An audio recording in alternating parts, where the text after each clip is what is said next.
Hello，大家好，歡迎翻嚟 Tea Time Saturday，我係 Jackie。喺之前嘅影片咧，同大家介紹咗一本書叫做《A Handbook for the New Stoics》，亦都同大家做咗2次嘅斯多葛思考方式嘅練習。如果你係第一次嚟到我 channel 咧，你可以去翻之前嘅影片睇翻有關嘅書評啦，同埋嗰2個有關嘅斯多葛思考方式嘅練習嘅。我喺片尾咧都會交代一下點解今次嘅練習咧，我會叫佢做第10個而唔係第3個喎。咁事不宜遲啦，我哋馬上開始我哋嘅 Stoic Practice Week 10，反其道而行 Act the Opposite。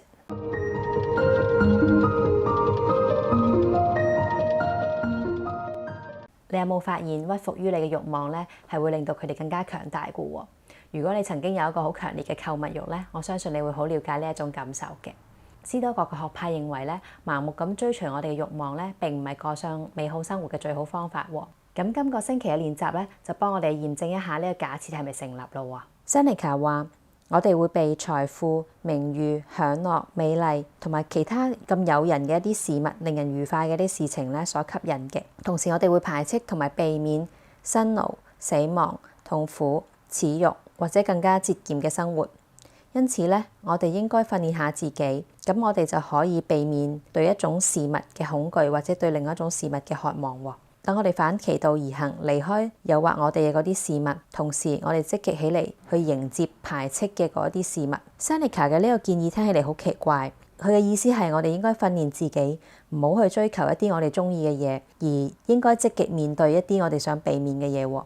點解會有人想遵從呢一個建議嚟獲得肯定唔會愉快嘅生活呢？請你留意，愉快咧係一種價值嘅判斷，並唔係世界嘅客觀事實。正如有啲人覺得跑步係愉快嘅，同時都有人覺得跑步係好痛苦嘅喎。所以跑步係咪愉快呢一件事咧，並唔係一個客觀事實，而係我哋對事件嘅一種價值判斷。而價值嘅判斷咧，係會隨住時間可以改變嘅。我哋都經歷過類似嘅情況，我哋認為我哋而家新款嘅 iPhone 好吸引，我哋真係好想要佢。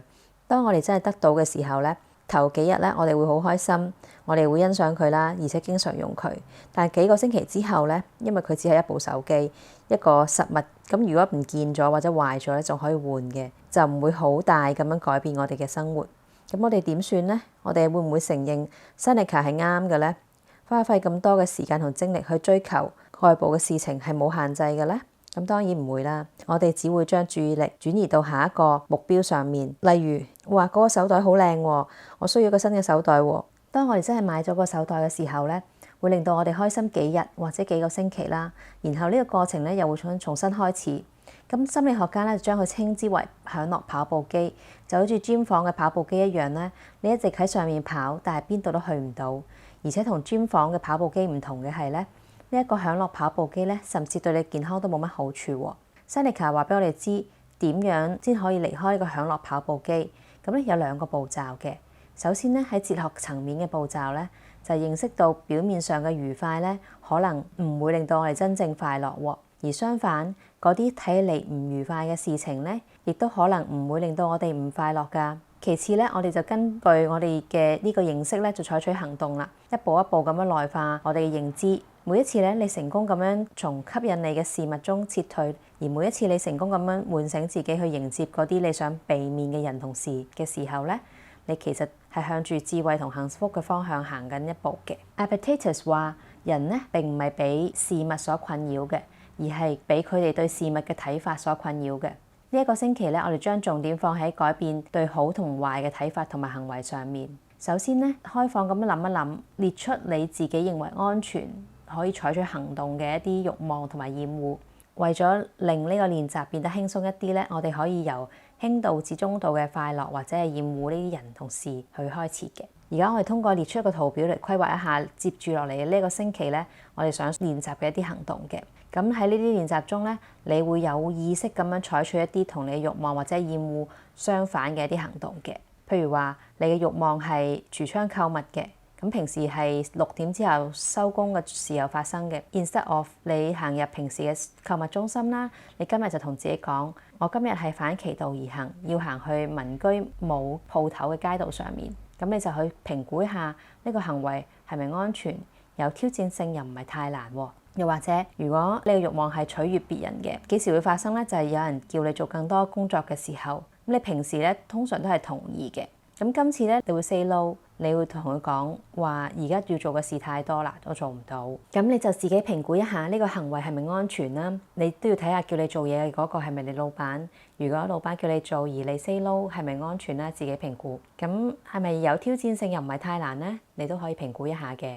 每次當你採取相反行動嘅時候咧，你記得要讚賞一下自己，同埋為自己嘅行為打氣喎。呢一步咧係將整個經驗變成愉快嘅一個重要嘅環節嚟嘅，因為相反嘅行為咧同你嘅性格咧係有直接關係嘅。事實上咧，Stoic 嘅聖人所感受到嘅快樂咧係直接嚟自於佢哋自己嘅善良品格。不斷咁樣採取相反嘅行動咧，都會令你走上呢一條路嘅。採取相反行動係古代 Stoic 學者訓練佢哋大腦嘅一種關鍵嘅方式，以了解我哋對自己嘅慾望同埋厭惡咧，係唔一定必須毫無疑問咁樣服從嘅。認知行為療法嘅現代研究表明咧，改變咗我哋嘅行為咧，會影響我哋嘅情緒。而呢個理論咧，通常用喺治療焦慮症同埋抑鬱症上面嘅，同時亦都有助於訓練我哋自己了解好同壞嘅本質。通過採取相反嘅行動咧，就好似 Stoic 學派所做嘅咁樣。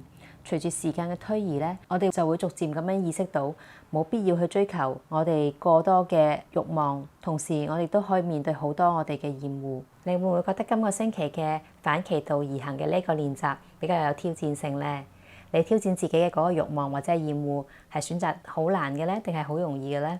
請你留言話俾我知咧。點解今次嘅影片我會叫做第10個而唔係第3個 Stoic 嘅練習呢？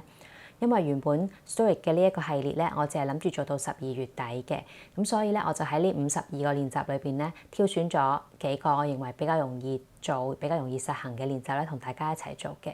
咁為咗方便大家知道自己做咗邊個練習咧，所以我嘅練習嘅排序咧會同書嘅練習排序一樣嘅，咁你就容易啲知道自己做咗邊一個練習啦。可能呢條片出得嚟嘅時候都會係1月頭啦。咁如果大家喺1月嘅時候想繼續延續我哋 Stoic 嘅練習咧，可以喺下面留言話俾我知嘅，咁我就知道大家都繼續有興趣啦，咁我會繼續拍落去嘅。好多謝你睇呢條片，如果你中意呢個內容咧，請你 like、share 同 subscribe，咁會令到 YouTube 知道我哋嘅頻道咧都係分享一啲好有價值嘅內容嘅。咁好多謝你嘅支持，我哋下條片見啦，拜拜。